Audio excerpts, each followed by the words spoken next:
Years ago, a little-known rock and roll band named Aerosmith began performing in small bars in Boston. Today, they're selling out stadiums. Their latest album, 9 Lives, is receiving rave reviews, and they have just released their autobiography, Walk This Way, which chronicles the self-destruction and controversy of their path. Joining me now, lead singer Steven Tyler and guitarist Joe Perry, and I am very pleased to have both of them here. Welcome. Well, thank you, Charlie. It's a pleasure to be here. 25 years. Who would have thunk, huh? Who would have thunk, huh? Now, did you think 25 years ago you'd be alive today? You know, we used to get the questions about, what are you going to be doing when you're 30 and 40? And, you know, we thought, well, we're going to be doing what we're doing now. Yeah, what we know. At 26, we're going to be rocking and rolling. And, but the thought did cross our minds, would we be doing this forever? And it certainly seems like it. It's like, whatever we left off the last album, we have this dire need to put on the next one and, yeah. and prove everybody wrong. That's got, you know, the naysayers that, but that's been pretty much the. So when Mick and Keith announce a new tour at 55 or whatever they are, you just say more power to you. Oh, of course. Keep going. You know That's great. Yeah. You know, we're fans as well of the Stones, so it's great to see them go. And out likewise, anyway. I'm sure they're fans. Does it get? There's never a time when you are up there and you're saying, man, it doesn't get any better than this. I mean, you always feel that. I mean, you're up there and you're singing and the fans are reacting to you, and you got the baby boomers and you got the baby boomers kids in the same audience now, right? When it's a sold-out crowd, yes. Yeah. yeah. There hasn't been a show yet on this tour yet where we haven't been so grateful to be able to still be rocking in, you know, a climate other than rock and roll. Voice changed at all? I think it was a lot deeper in the earlier days. Like this. Actually, he's getting more range, I think. Yeah. As he gets older, that blows my mind in the studio. You know, he hits some high notes. More range, really? Definitely. No. To my putt, that is. Yeah, you don't even play golf. The girls in the front row. I know. I mean, someone tell me that that's all still there when you go. I mean, the same thing that you've always had, women trying to get your attention, front row, side row. Yeah. The guy with the Aerosmith license plate. All night I said, "We put the thing down, I see you." What do they want from us? I stand there and I look at them down there screaming, and it's the same thing. Does this tell the story? Does this book lay it out the way it was? Interestingly enough, yes, it does. I mean, like I said before, we've gone through the trials and tribulations of other people's points of view, and this kind of tells it like it is. What happened? I mean, from way beyond me, my parents, my classical upbringing, and where they came over from Italy and so forth, and just how it started, how they used to tour the El Grande hotels, and here we are doing Davenport, Iowa to 60,000 people. So yeah. It's and ups and downs in all of it, and how, you know, although there was a lot of agita and crap, that the bad times gave us strength. The fact that we had communication with each other and just didn't raise our middle finger and say, "See ya." We stayed in the room and said, "Listen, I want to rock. I want to go out on tour next year. I don't care. What does it take? What? I'm listening. Go ahead." That type of thing, you know, has kept us around. You actually had that happen. You'd sit in the room and hammer it out. Oh, yeah. Yeah. Positively. We broke up once because of literally spilled milk, chapter 13 or so. One of the wives threw milk in the other wife's face because she said something, and one thing led to another, and I said, "I'll never play with you again for the rest of my life." And so, you know, we really, we embrace what we have now because we saw how easy it was to take it away. You know, we had in the 70s, we lost it all, and we got it back again. What's the most embarrassing thing in this book? I mean, the drug stuff is all known. Speaking, the drug stuff is all known. That there was a point in time where I was so weak that I put my trust and love in a certain person, and that I didn't see what was really going on, and that it was my fault for not seeing. And I really hold that close to my chest. It's like just one of those things that I'll get over it, but, you know. Who was that? Certain people that we've left in the past. That we don't talk about now? No, I don't even want to go there. But you put them in the book? Oh, yeah. You don't want to go back to it? No, because I learned so much from it. I don't want to light the fire there anymore. It's like... What do you learn from that kind of experience? That I need handcuffs on my valise, you know, or at least the key when I want to let go of it. That I'm so open to other people's opinions, you know, from being a musician and just in the way we do things, it's just to keep one eye out, you know, and keep looking. And are musicians any more vulnerable than other people, you think? I would have to say some are really closed because they really love the passion of the fact that they can create, and what's theirs is theirs and nobody else can touch. The A&R man has no say in what you're doing and all that.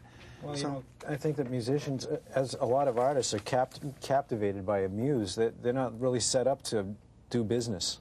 They're not set up to run a business. So, like, it's very easy for somebody to come in and say, "Oh, I'll take care of that. I'll answer the phone for you. I'll book the tours. I'll do this. Oh, don't worry about him.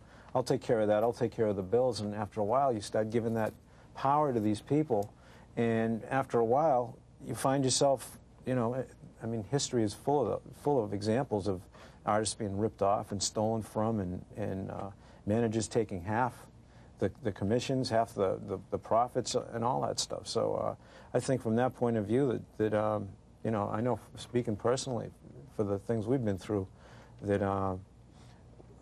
you know, we've been taken advantage of a bunch of times. I think that's one of the hardest things to read in the book, looking back at it and seeing, you know, well, how did we let that happen? Yeah. And how we didn't see it as it was going down. You know, when you come out of a drug state like we did in the 70s, you know, you're vulnerable because you're open, because you're accepting a new way of life. And along with it may come, you know, foreign objects. Well, the band almost broke up when you put together this album, didn't it, Jeff? Well, you know, the band was apart. We weren't talking to each other at one point, but I think that it was, I don't think there was ever a point where we said, where I said I was never going to play with Steven again. I think that there was that feeling like we got to get this thing back together, and because it was so split apart. But it never got as far as it did in 1979, which is literally what happened. You know, they didn't want me in the band. I didn't want to be in the band anymore. And why was that? It took us about 3 years to get it back together. Why didn't they want you in the band? Because I have a huge ego, and a bad attitude most of the time, and a self criticism. Well, just hard to get along with, I think. And I think that because of the cocoons we'd built around ourselves, we weren't speaking to each other. We let our dream escape us, you know, and we let a lot of stuff get in the way. And so how did you save it then if you had all that going against you? Well, I think there was a process where we lost everything. The band lost everything. I mean, we lost a lot of fans. We lost a lot of credibility. We lost our record label. The label didn't want us anymore. Promoters didn't want to book us anymore. We lost all our money. We lost everything. Lost all your money? Everything. I mean, I can remember reading books about people that had $1 million, but different people in bands, and they lost it all. And I said, no way, it's not going to happen to me. I would never let that happen to me. And I woke up one morning and someone said, you know what, you don't have any money in the bank.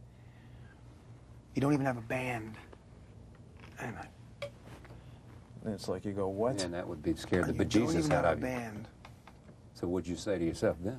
Well, I had a whole bunch of answers, but it wasn't until I hit that, you know, my major bottom, you know, which the drugs and alcohol afforded me, thank God, to get to, because that's why I'm alive today. I got a chance to see that and say, wait a minute, you know, I lost exactly what I was so strived to have in the beginning, and didn't even see it, because the drugs were, it's like, you know, you just don't see it. You don't see what's going on. So once again, I would say that, you know, it's all in the book what happened, and that to have gotten sober and then yet fall for some more crapola was probably the most embarrassing thing. But this too shall pass. This too shall pass. Amen. Tell me about 9 Lives. Falling in Love, Hole in My Soul, Taste of India, Full Circle, Ain't That a Bitch, Crash, Pink, Attitude, Fallen Angels, 9 Lives. Different from anything? Yes. A new direction? Different in the sense that we hit upon a couple of East Indian, Indian vibe type things that Ema Sumac and Donovan were into, and the Stones and the Beatles. Yeah.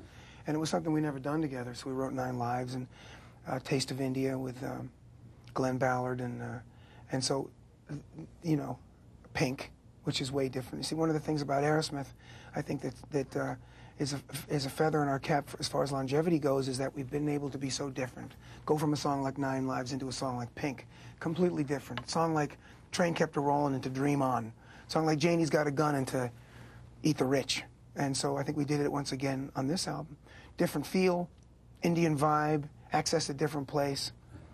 So it was a lot of fun. And that's what you think has contributed mostly to the longevity, the fact that you could hit a lot of different directions. Well, that keeps us together, Yeah. and the want to play, and then the fact that we love to play live, and people can actually see us without watching MTV.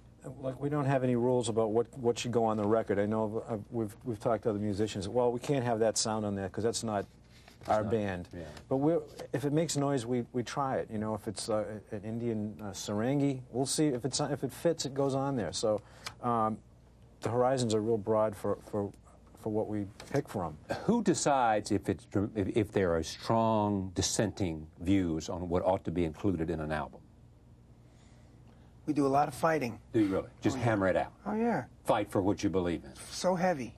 Definitely. Threaten to quit, threaten to leave, threaten to do everything. Yeah, yeah. I walked out of the studio a couple times in New York when we redid the songs that weren't the same as Florida. Yeah. And, you know, but we ironed it out. But see, that's the thing. I mean, we bring that passion in, but we just know at the end of the day we'll still talk to each other.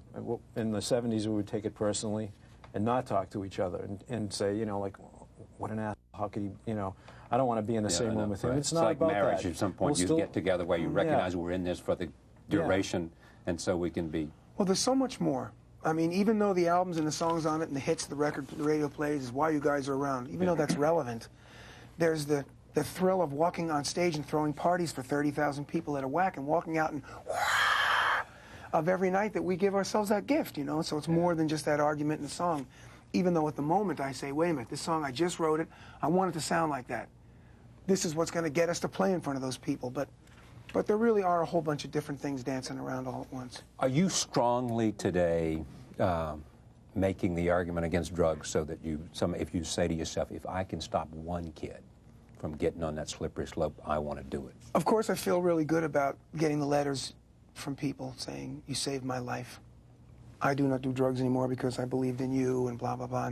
I don't really own all that because I didn't. They saw me as an example. God bless them. And I feel really good if they feel that way. Yeah. But more than telling people don't do drugs and that be the message, all we say is there's life after meth. We never really wanted to get on a soapbox and say don't do drugs and don't do this and don't drink at the shows. Preach. No, because did I ever listen to anybody? The kids today listen to their parents and say don't do? So what makes a difference then, you think? That people just see there's no biggie here. It's just that I fell down. Joe fell down. We all fell down from too much drugs. It stole the band, stole all my money. It took my relationship with my parents and my first marriage and my kids and all that stuff. It stole it from me, and I wanted it back. And so I am just an example that if you don't want to do drugs, that you can stop without losing your career. What do you like best on this album, Joe? Well, I think I like listening to Farm, Take Me to the Farm, because it shows a darker side of the band that I think we missed on the last couple of records. And I especially like the Wizard of Oz things that we put in there. What's the dark side? Oh, just the more angst, the energy side. I think that we got closer to it with Living on the Edge, but I think that Farm takes you there, you know, some of that the tension. I think a big part of that was being able to record the record here in New York.